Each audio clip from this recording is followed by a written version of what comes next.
오늘 또 무슨 얘기를 해드리기를 원하세요? 오늘은 무슨 얘기를 해줄까 기대하고 계십니까? 네. 들을 마음이 준비되어 있습니까? 네. 예, 참 축복입니다. 하나님의 큰 은혜예요. 저는 이 복음을 전하는 그 자리에 내 가족들, 사랑하는 내 자식들이 있었으면 얼마나 좋을까 그런 생각을 참 많이 합니다. 내 가족들, 친척들,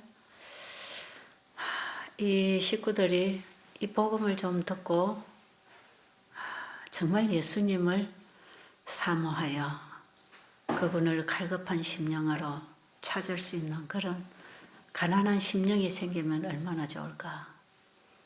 물론 이게 나가니까 우리 밖에 있는 또 애들이 밖에서 듣고 있기도 하지만 그렇지 않은 아이들도 있고, 여러분 제일 좋은 거 있으면 자식에게 주고 싶죠. 그죠?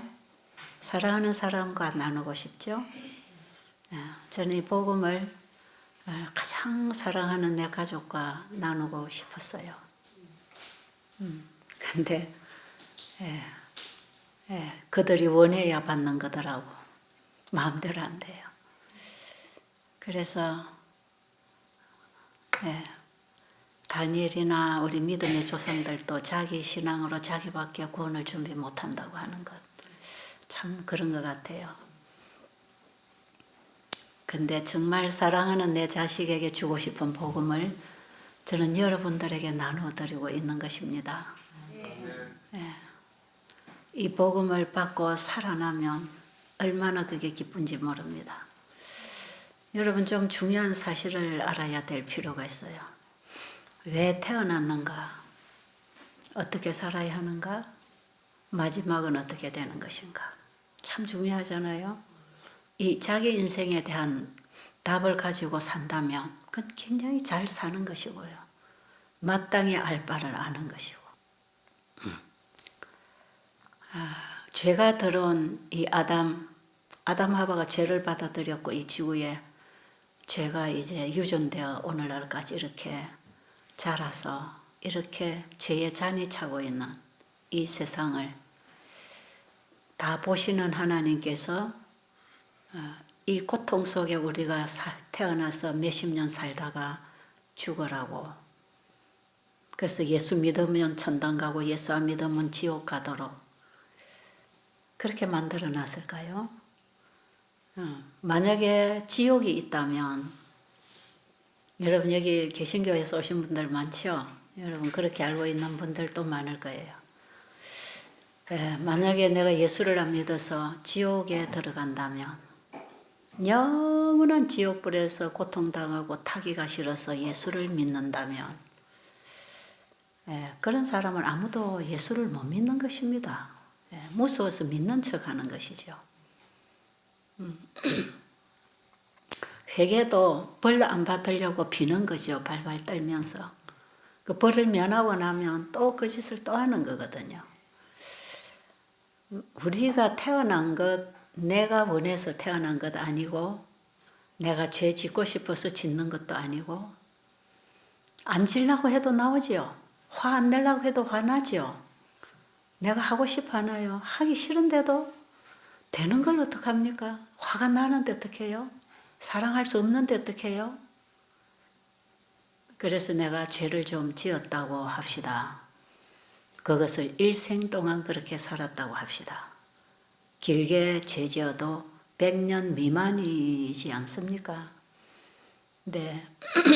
이렇게 죄만 짓다가 예수 안 믿고 죽었더니 죽지도 않는 영원한 지옥불에다 하나님이 집어넣어 놓고 목마르게 하고 뜨겁게 하고 고통스럽게 하는 하나님이라면, 공의로운 하나님은 일단 아니고요. 사랑도 아니고요. 그 하나님을 어떻게 사랑이라고 합니까? 하나님이라는 존재는 사랑이 많으신 분이 아니고 그냥 사랑이십니다. 하나님은 사랑이 많거나 적거나 아니에요. 그 자체가 사랑이에요. 자체가. 그러니까 악이라는 것은 하늘도 없는 분입니다. 저는 거기 뭘 통해서 제가 그걸 진짜 깊이 가슴으로 깨달았냐 하면요. 하나님이 세상을 창조하실 때 자기 속에 있는 걸 다 주습니다. 하나님 속에서 나온 게 이 만물이고 우주 세계고 나예요. 우리는 다 하나님 속에서 나왔습니다. 하나님 안에 있는 그 모든 것 다 주실 때 그래서요, 자기를 비워할 때에 하나님은 자기를 다 비우신 분이에요. 자기 속에 있는 모든 것, 그 아름다운 것 다 주시고, 만약에 인간에게 죄가 들어와서 죽게 될 때는 자신의 생명으로 제물을 삼아 우리를 구원해 주실 그런 사랑으로, 이걸 창조 속에 들어있는 복음, 사랑이라고 하면 이게 경건의 하나님의 비밀이라, 경건의 비밀이라고 하죠. 창조에 나타난 경건의 비밀입니다. 하나님의 사랑이 창조 때 이미 창조하실 때 다 주셨다. 다 주셨다. 자기를 비웠다. 예수님은 아버지의 것을 받아서 나누기 위해서 자기를 비웠다. 성령님은 아버지가 아들에게 주신 것이 우리 안에서 이루어지도록, 만물 가운데서 이루어질 뿐 아니라 우리의 안에서 구속이 이루어지도록 자기를 비우고, 아버지가 아들에게 주신 것을 또 아들이 이루실 일을 우리 안에서 이루시려고 그분도 자기를 비우신 분이죠. 성령도 자의로 말하지 아니하고 하나님이 주신 것으로 우리 안에서 이루시고, 예수님도 자기 스스로 일 안 하시고 아버지께 받은 것으로 나누시고, 창조 때도 그렇고 구속도 그렇습니다. 예수님이 이 땅에 오셔서 그 얘기를 또 하셨어요. 나는 내 뜻을 행하려 온 게 아니라 내 아버지의 뜻을 행하려 왔다. 내 아버지의 뜻은 내게 주신 모든 자를 구원하는 것이다. 나를 믿는 자는 죽어도 살 것이라 하고, 그를 믿고 살도록 그분은 십자가에서 자신을 다 주셨지 않습니까? 그렇잖아요. 세 분 하나님이 그냥 사랑이십니다. 사랑.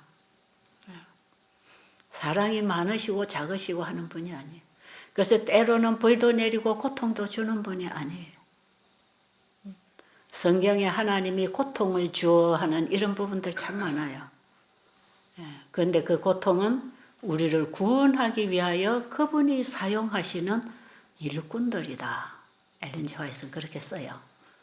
우리에게 당하는 고난들, 시련들은 우리를 죄로부터 구원하기 위하여 사용하시는 일꾼들, 하나님이 보낸 일꾼이라. 뭐 하려고요? 우리를 사망으로부터 구원하려고. 그래서 우리가 성경을 읽을 때 좀 우리의 번역상 오해가 될 부분들이 참 많아요. 하나님이 고통을 주었다. 내가 그랬다. 내가 바로의 마음을 강팍하게 했다. 뭐 저주를 내려. 뭐 어쩌고 저쩌고 이런 거요. 하나님이 100% 사랑이시라는 것, 우리를 구원하기 위하여 다 주셨다는 것, 거기에서 그 사랑이라는 본질을 이해하고 그분의 말씀을 들어야 오해가 안 생기죠. 그래서 우리가 예수님의 사랑을 가슴에서 만나고 하나님 말씀을 보면 그 사랑 관계에서 말씀을 읽을 때 그 말씀의 원 뜻을 깨닫게 되어 있습니다. 이는 인간관계도 마찬가지죠. 정말 아빠는 나를 사랑해. 그 사랑 관계가 아주 끈끈하게 돈독하게 되어 있는 아빠와 자식의 관계에서 아빠가 자식에게 충고를 하고 뭔가 잘못했을 때 혼내켰다, 매를 때렸다. 그 아빠와의 사랑 관계가 확실하게 되어 있는 자식은 매 맞았다고 반항하지 않지요. 그 매는 바로 나를 바로 세우기 위해서 사랑이라는 사실을 깨닫는 거죠. 이런 자식과 부모의 관계라면 무슨 문제가 있겠습니까? 그죠? 부모가 아무리 잔소리 한다고 스트레스 받고 집 뛰쳐나가고 가겠습니까? 이 부모 자식 관계의 사랑도 깨어지고 오해가 되어서 그렇습니다. 하나님과 우리 사이의 관계도 이게 죄가 들어와서 오해를 시켜서 하나님이 뭐라고 말씀하시면 무섭고 싫고 달아나고 싶고, 성경을 보면 거부 반응이 오고 부담이 오고, 무서운 하나님, 내가 병들었을 때 하나님이 저주를 내렸나 하는 그런 발발 떠는 그런 하나님, 그런 하나님과의 관계를 가지고 있으며, 그는 제대로 믿음 관계가 이루어지지 않은 관계고요. 더군다나 내가 이대로 예수 안 믿고 죽어서 영원한 지옥불에 간다고 생각하면서 지옥에 가기 싫어서 하나님 믿는다면 그 하나님과의 바른 관계가 되어 있지 않습니다. 네, 그렇기 때문에 이 믿음이 없는 것이지요. 네, 지옥이 없으면 왜 예수 믿습니까? 이런 사람 있죠. 네, 지옥 가기 싫어서 예수 믿는 사람 많지요. 그 사람들은 진짜 예수님과의 사랑 관계, 생명적 관계를 아직 맺지 못했기 때문에 예수 믿는 척하고 열심히 교회 다니고 선행을 해도 그 속에 예수의 씨가 없는 것이에요. 구원받기 힘듭니다, 그런 사람. 너무너무 잘못 가르치고 있습니다. 사탄이 하나님을 그렇게 속여서 우리는 기만당하고 있지요. 자, 우리가 왜 태어났는가? 아담 하와가 범죄하고 나서 죽을 줄 알았지요. 죽음이라는 게 실제로 왔습니다. 그죠? 근데 그건 진짜 죽은 게 아니에요. 우리를 다시 살려주시려고, 죄 없는 몸으로 부활시켜 변화시켜 주시려고, 육신의 몸은 죽어야 되기 때문에 우리의 육신이 죽는 것입니다. 예수 안에서 우리는 영원한 죽음이 없어요. 그런데 예수 밖에서만 영원한 죽음이 있어요. 이것을 성경에는 두 번째 사망 이런 얘기를 합니다. 우리가 죄를 지어서 죽게 된 그 죽음은 예수님이 담당하셔서 우리에게는 두 번째 사망은 받지 않고 이 죄의 몸이 멸할 수밖에 없기 때문에, 육신의 죄에 속한 몸이 죽어야 되기 때문에, 그래서 우리가 한번 죽어서 흙이 되고 다시 부활을 하게 되어 있습니다. 예수 그리스도 안에서. 자, 고린도전서 13장을 잘 읽으면 어떻게 부활하는지 그게 잘 나와 있어요. 오늘 여러분 낮에 읽으세요. 로마서 8장 11절도 같이 읽으세요. 어떻게 우리가 부활을 하게 되는지. 자, 그거는 지금 제가 다룰 부분이 아니고요. 이 시간은 여러분들에게 제가 정말 복음을 좀 던져드리기를 원합니다. 내가 뭔가를 착하고 잘해야 하나님께 갈 수 있다고 생각하는 것, 이것도 참 하나님 잘 모르는 것입니다. 탕자가 돌아오니까 아버지가 뛰어나와서 맞이했잖아요. 그런 아버지십니다. 자, 제가 지난번에 한번, 혹시 먼저 오신 분들은 들었을 텐데, 이번에 제가 와서 여러분들에게 아담 하와가 선악과를 먹었을 때 하나님께서 찾아오셔서 물어보셨다 그랬죠. 네가 아담아 네가 정말 먹었느냐 할 때에 아담이 뭐라 그랬죠? 아내가 주었어.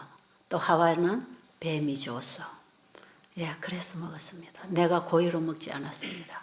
자, 우리가 어떤 죄를 지어도 조사를 받아야 됩니다. 이 죄가 고의로 지은 죄인지 아니면 실수로 지은 죄인지를 참작을 해서 벌이 정해지는 것 아니겠어요?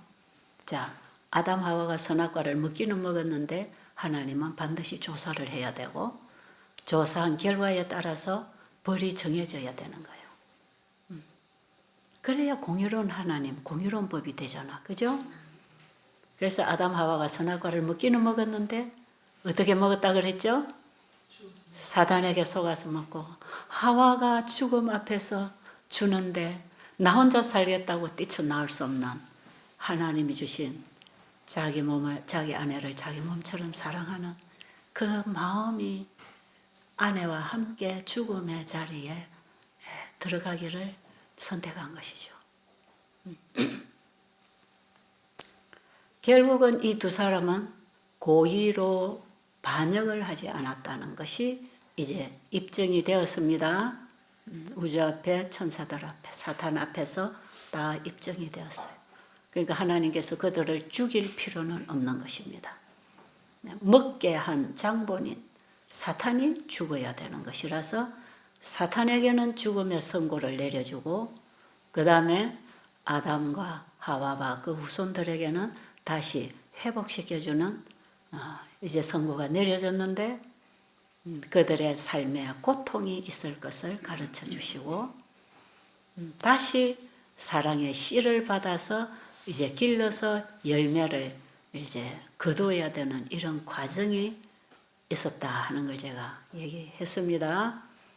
근본된 토지를 갈아서 다시 농사를 짓도록, 땀이 흐르도록 농사를 짓도록 하는 그 일 속에는 우리의 근본된 마음 땅을 갈아서 예수님의 씨, 잃어버린 영생의 씨를 받아서 영생의 나무를 길러서 열매가 추수돼야 되는 이 믿음으로 말미암은 의가 이제는 우리 안에서 이루어져야 되는 그런 하나님이 허락을 하시고 이제 선고가 끝났어요.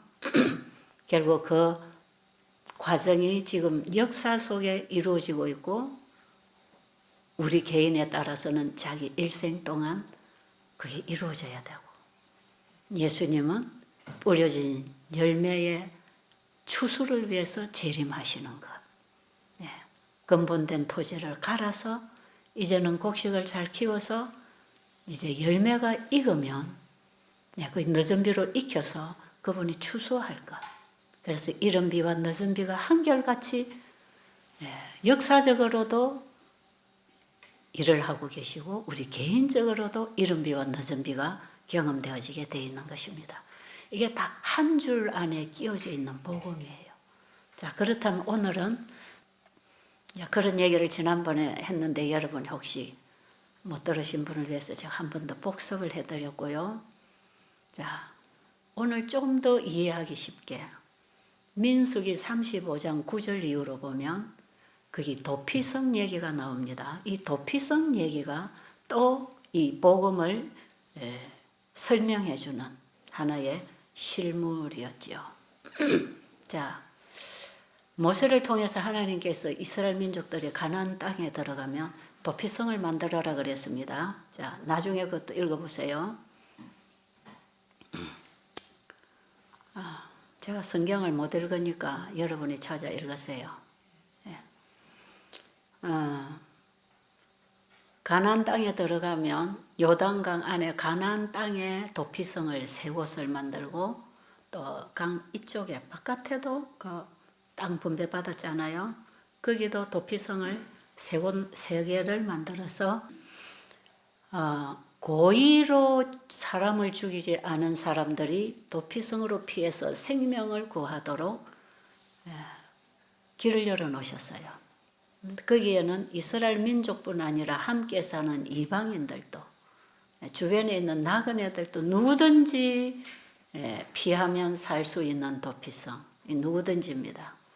모든 세상 사람들 위해서 다 만들어 놓은 거죠. 자, 그런데 거기 9절로 보면 어떤 사람이 사람을 죽이면 죽습니다. 모세의 법에는 사람을 죽였다, 고의로 사람을 계획적으로 죽였다 하면 그것은 사형입니다. 사형.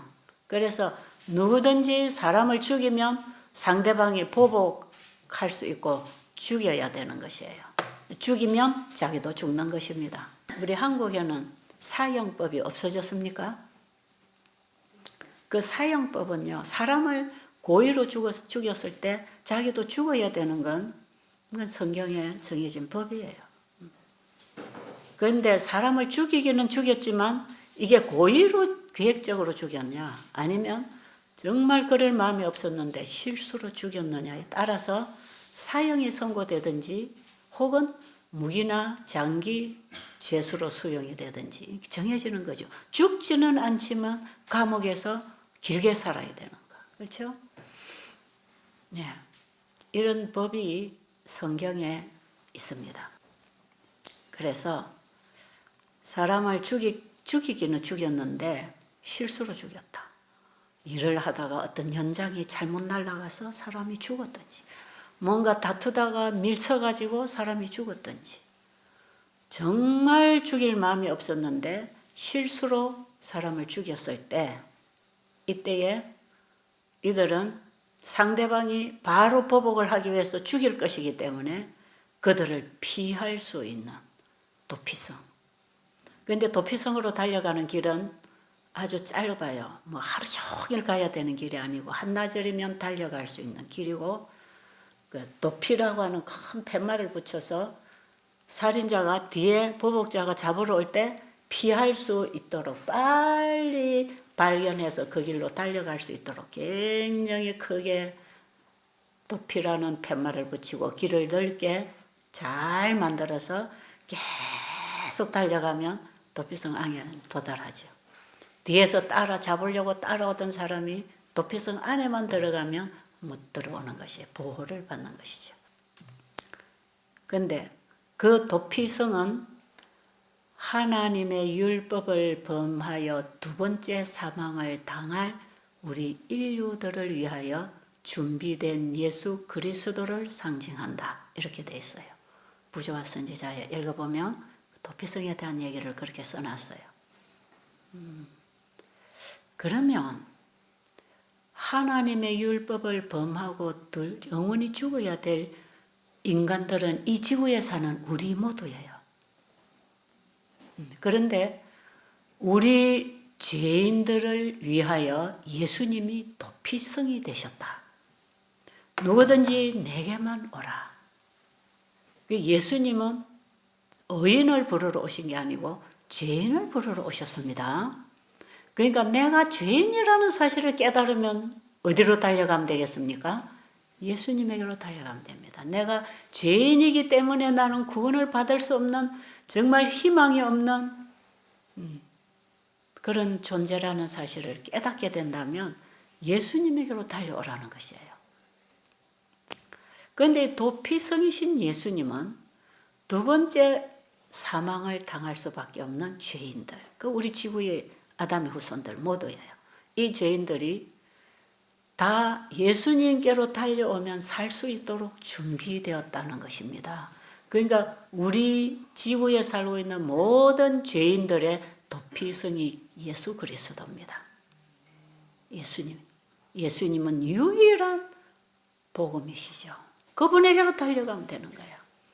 그런데 거기에는 고의로 죄를 지은 사람이 도피성 안에 달려왔을 때 도피성 안에서 그 장로들이 다 조사를 합니다. 조사를 해가지고 이 사람이 진짜 고의로 죽여놓고 실수로 죽였다고 도망을 왔는지, 아니면 진짜 실수로 사람을 죽였는지 조사를 해야 될 거 아니에요. 이것도 조사하는 거예요. 에덴 동산에서 아담 하와를 조사하기 위해서 하나님이 나오셨던 것처럼 조사해야 공정한 심판을 할 거 아니겠어요. 장로들이 조사를 합니다. 조사를 해서 이게 고의로 죄를 지었다는 사실이 발견되면 도피성 안에 들어왔지만 다시 내보냅니다. 내보내면 밖에서 보복자가 언제든지 죽여버릴 수 있는, 내보내버려요. 그런데 실수로 죄를 지었을 때는 도피성 안에서 보호를 받지요. 거기서 새로운 생활을 하겠죠. 그 도피성은 예수님이라 그랬죠. 우리가 그분 안에, 성소 안에 들어가는 경험이죠.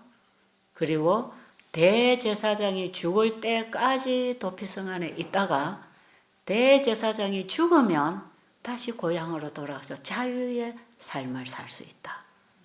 이게 구약시대 준 완전히 성소 진리를 통해서 우리에게 구원의 청사진을 보여주는 그림입니다. 그게.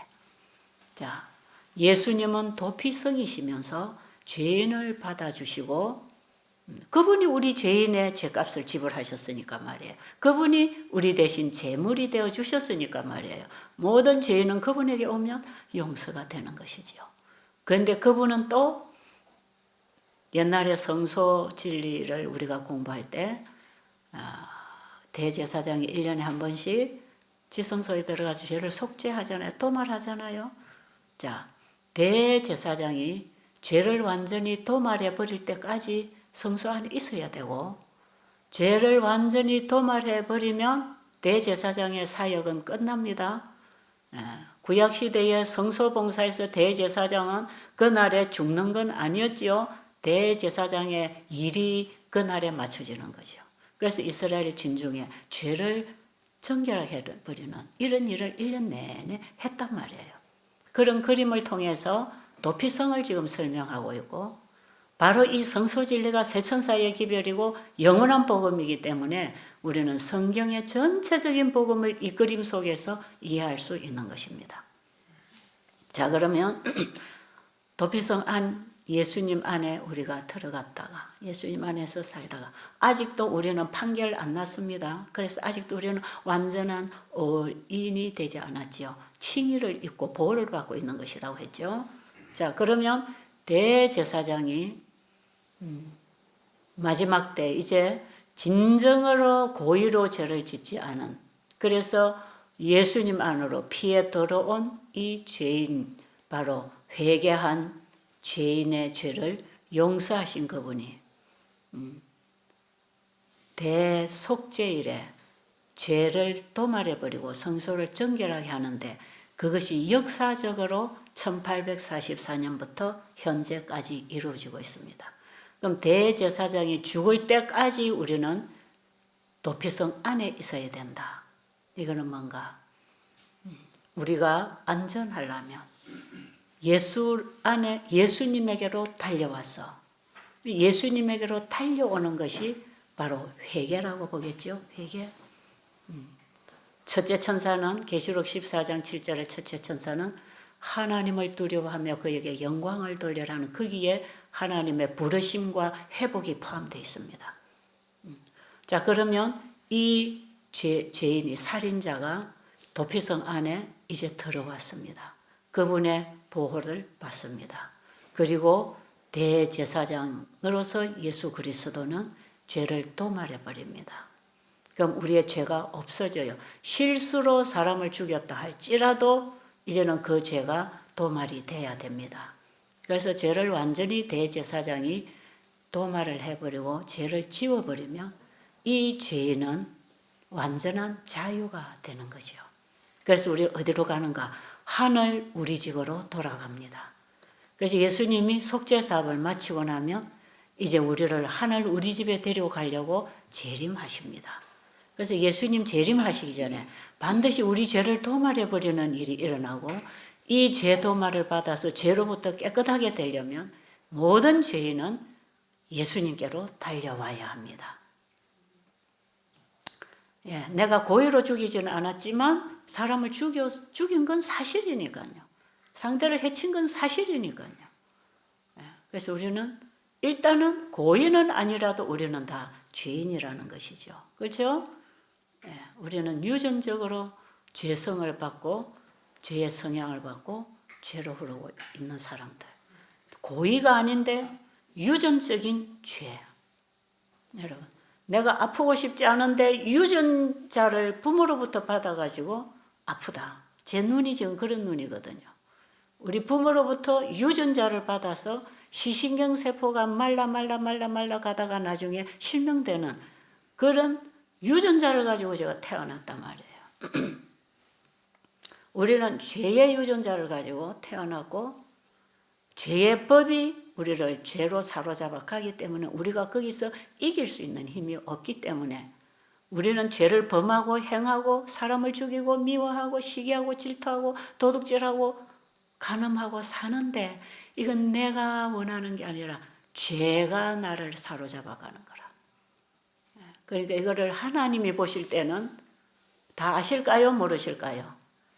네가 원하여서 죄를 짓는 게 아니고 죄가 너를 사로잡아 가는 거야.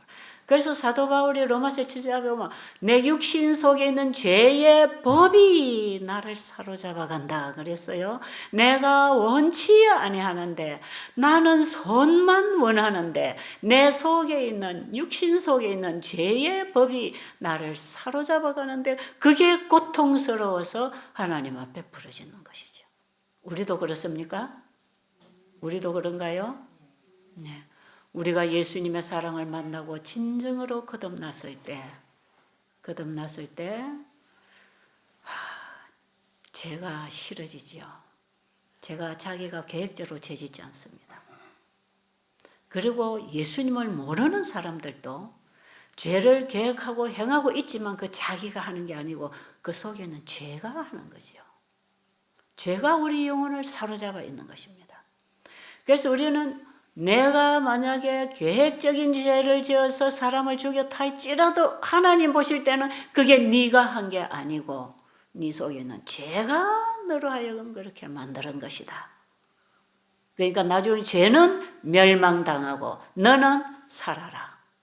그게 맞는 거죠? 맞습니까? 그래야 사랑이고 공의로운 분이 의로운 분이 되겠지요? 여러분이 어떤 죄 때문에 지금 좌절하고 있습니까? 기도할 희망조차 끊어졌다고 생각하세요? 죄 때문에 내가 암이 걸려서 이 암이 고쳐지지 않은 건 죄가 용서 안 됐기 때문에 나는 이대로 멸망당한다고 생각하세요? 그 병도 그 죄도 내 것이 아니라는 거. 사탄이 씨를 뿌려서 열매를 맺게 해서 우리가 죄의 삶을 살고 몸이 병이 들어가는 것을 하나님이 아실까요? 모르실까요? 하나님은 우리의 모든 걸 아신다는 것입니다. 우리 입에 말이 나오기 전에 우리 생각의 언어를 들으시는 분이고 우리 속에 뭐가 역사하는지를 아시는 분이에요. 우리가 입으로 나오고 행동으로 하는 걸 가지고 정죄하시는 게 아닙니다. 그것은 내가 한 게 아니고 내 안에 죄가 했다는 사실을 아시고 우리를 불쌍히 여기신다는 것입니다. 동정심을 가지고 오신다는 거예요. 예수님께서 이 땅에 오셨을 때에 죄인들이 그 죄 때문에 병들고 고통당하는 걸 보실 때에 예수님께서는 동정심을 가지고 그들을 고쳐주려고 다가오셨어요. 이해하시고 동정하시고 불쌍히 여기시고 왜요? 죄의 희생자가 되어 있는 우리를 보시면서 그분이 얼마나 불쌍히 여기겠습니까? 우리는 저 나쁜 짓 하면 저 나쁜 놈, 저 아주 양심도 없는 놈, 저거는 죽어야 돼. 이런 정신이 우리에게 있지만 하나님은 그가 바로 죄로부터 피해를 입고 희생을 당하고 있는 하나님의 자식으로 보는 것입니다. 왜? 그분의 속죄로 우리를 다시 다 구해 놓으셨기 때문에 우리가 구원받기를 그분은 원하시죠. 그분 쪽에서는 다 이루어 놓으신 구원인데 우리가 몰라서 멸망당할까 봐 얼마나 마음이 조마조마하시겠습니까? 그러니까 이 구원의 복음을 땅끝까지 전파해라. 그래서 그 사실을 모르고 죽어가는 내 자식들 빨리 좀 돌아오도록 그래서 이 마지막 세천사의 기별을 온 땅에 전파하라는 것입니다.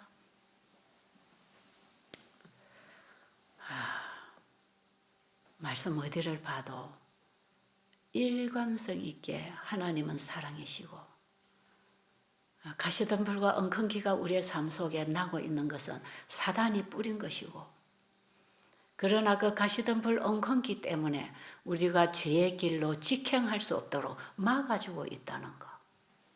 그래서 다시 돌아오도록 기회를 주셨다는 것. 여러분이 만약에 인생의 불행과 질병을 통해서 정말 여러분이 더 이상 전진할 수 없는 상태에 주저앉아 계신다면 하나님의 부르시는 음성을 듣고 돌이킬 수 있는 기회입니다. 아시겠어요? 제가 이 사실을 생각하면서 한 예화를 만들었는데요. 엄마가 아이를 데리고 있다가 부엌에 가서 밥을 하는 동안에 아이가 마당에서 놀고 있었어요. 근데 아이가 조용하게 잘 놀고 있는 것입니다. 근데 엄마가 아이가 어떻게 됐나 나와 보니까 아이가 지금 날아가는 나비를 하나 잡으려고 마당에서 나비만 쳐다보고 막 달려가고 있는 거예요.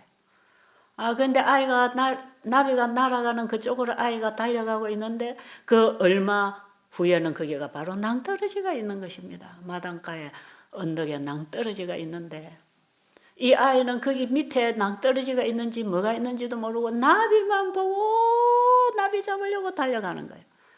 그러니까 엄마가 이러면서 안돼 이름을 막 부르면서 안돼 고함을 쳐도 아이는 엄마 소리가 안 들리고 나비만 보이는 거예요.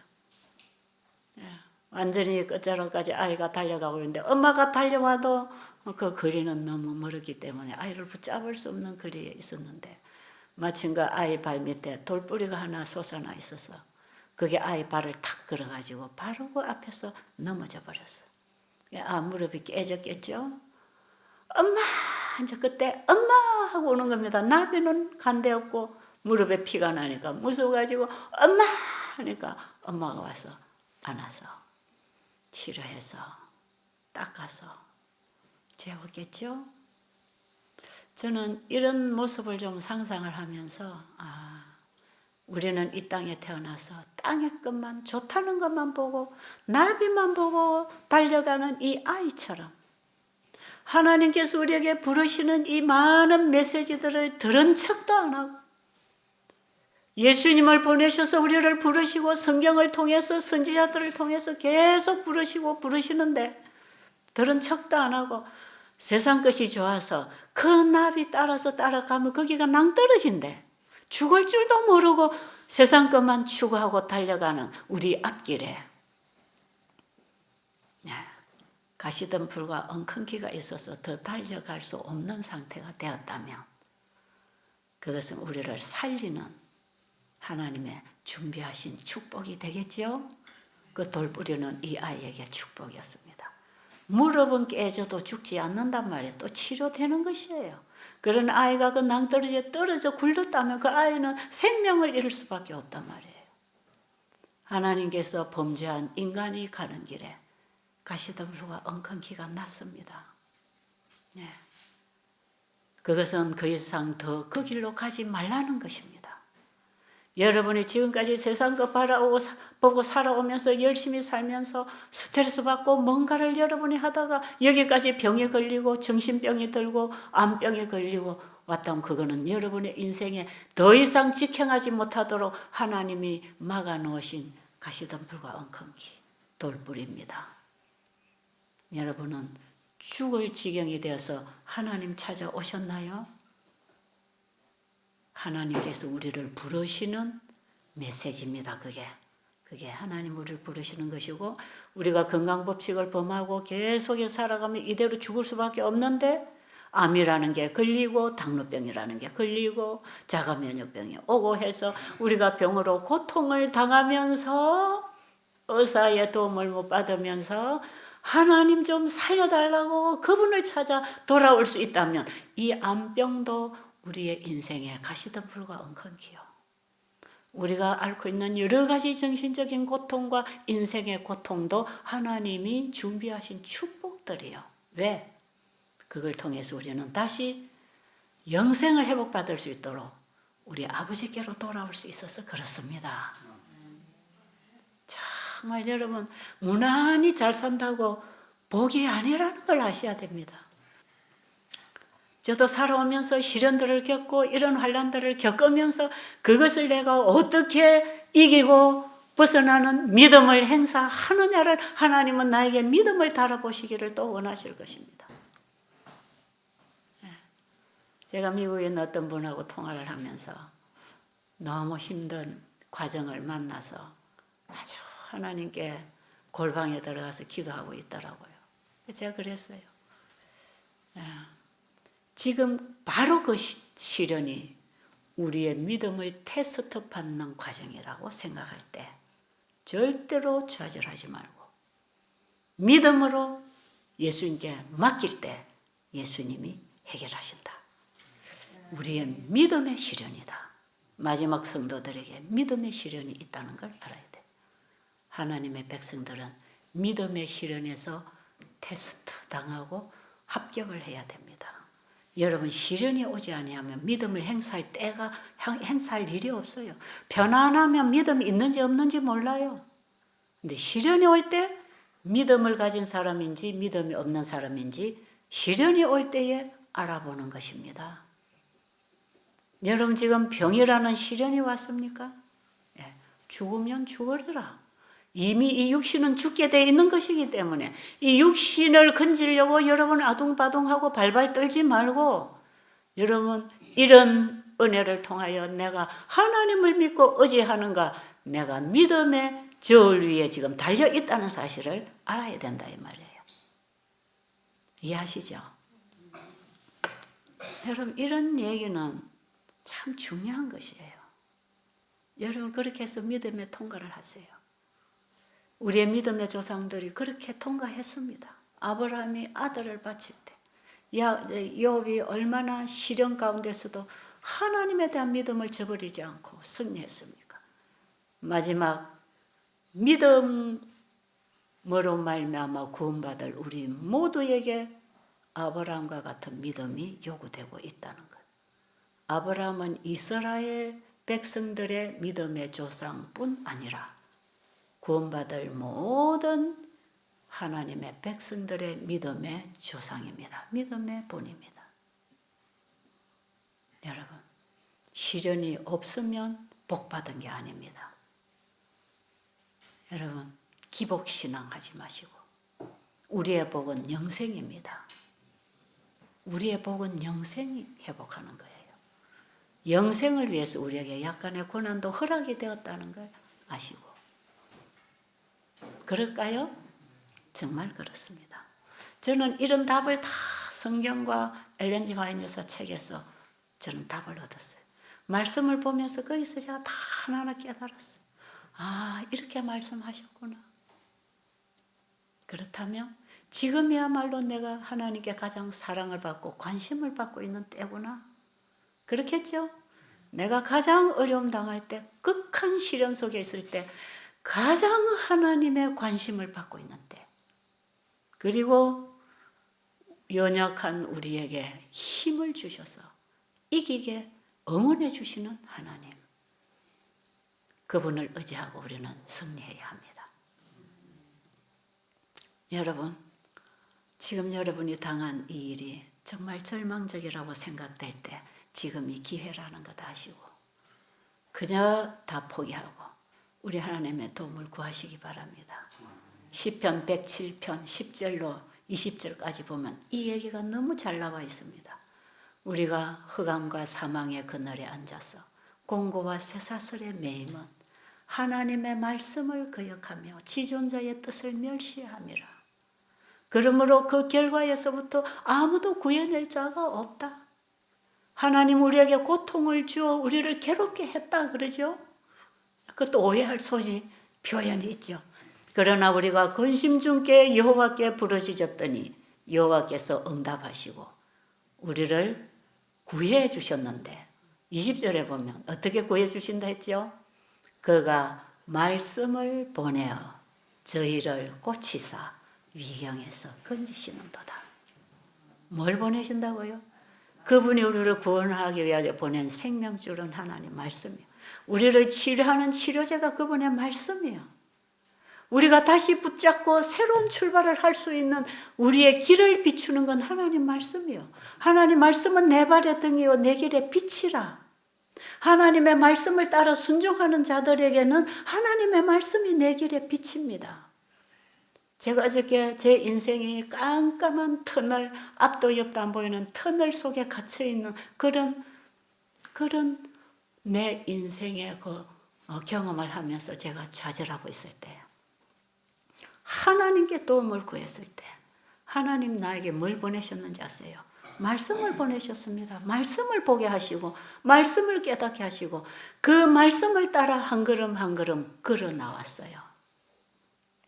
33년 동안 그 말씀이 내 발의 등이요 내 길의 빛이 되어서 터널 입구까지 나를 인도하고 계신다는 것을 알고 있습니다. 아직도 터널 입구 끝이 나지 않아서 아직도 하나님의 말씀의 빛이 오지 아니하면 내가 무슨 말을 하고 어떻게 살아야 될지 아직도 잘 모르겠어요. 인생은 터널입니다. 터널. 우리 인생길은 터널이에요. 깜깜한 터널입니다. 아무것도 안 보입니다. 그러나 이 땅에 하나님의 말씀이 왔잖아요. 말씀이 육신으로 이 땅에 오신 분이 내가 곧 길이요 진리요 생명이니 나를 따라오라 하시고 그분은 우리에게 말씀을 주셨습니다. 그렇죠? 지금 우리는 성경을 통해서 그 예수님을 또 보고 그 말씀에서 따라가는 거예요. 그래서 그 말씀이 비춰주는 그 빛을 따라 정말 저는 거기서 일어났어요. 누가 이해를 하든 몰라주든 오해를 하든 방해를 하든 하나님의 말씀이구나. 예, 그대로 하겠습니다. 그대로 하겠습니다. 이렇게 해서 따라 나온 제 인생이 지금 여기까지 와 있다는 거예요. 그때 제게 이런 고통과 어려움이 없었더라면 저는 지금 세상에서 아마 잘 살지 못 살지 모르지만 저는 세상으로 흘러가서 완전히 세속적인 사람으로 살고 있을 텐데 제 인생이 너무나 앞이 안 보이고 깜깜했기 때문에 제가 하나님 말씀을 만나게 된 것이지요. 그가 우리에게 말씀을 보내어 우리를 고치사 위경에서 건지시는도다. 어떻게 건져내십니까? 우리의 삶의 발걸음을 말씀으로 순종하도록 해서 1년, 2년, 10년, 20년 살아오면 저 먼 수령에서부터 내가 건져냄을 받고 있다는 걸 보게 될 것입니다. 네. 말할 수 없는 기가 막힐 웅덩이에 있는 나를 하나님이 건져주셨어요. 저는 말씀들을 보면 어떻게 이런 내 얘기를 다 써놨을까? 요즘 제가 시편을 계속 보면서 어떻게 내 얘기, 내 기도가 여기 다 있을까? 정말 제가 그렇게 지금 만나고 있습니다. 시편 25편이 지금 내 기도 거기 다 적혀 있어. 시편 23편, 25편, 51편 뭐 그 사이사이 중요한 말씀들이 있지만 정말 지금 이 지성소 시대에 내가 어떤 회개를 해야 되고 내가 어떻게 내 성소가 정결하게 되도록 회개를 하고 내 자신을 살펴야 되는지 이런 모든 기도가 이미 믿음의 선조들이 다 했던 기도야. 그들의 죄를 예수님이 지성소 들어가셔서 도말해버린다는 사실을 알았어요. 우리도 그런 기도가 필요해요. 내 생전에 예수님 재림 안 하셔도 우리는 그런 신앙과 그런 기도로 진정한 회개 속에 그분이 죄를 처리하도록 우리의 죄를 그분에게 다 갖다 드려야 되는 것입니다. 그렇죠? 내 자신이 죄덩어리니까 나를 그분에게 드리면 가장 안전합니다. 여러분에게 축복스러운 기회가 되시기를 간절히 바랍니다.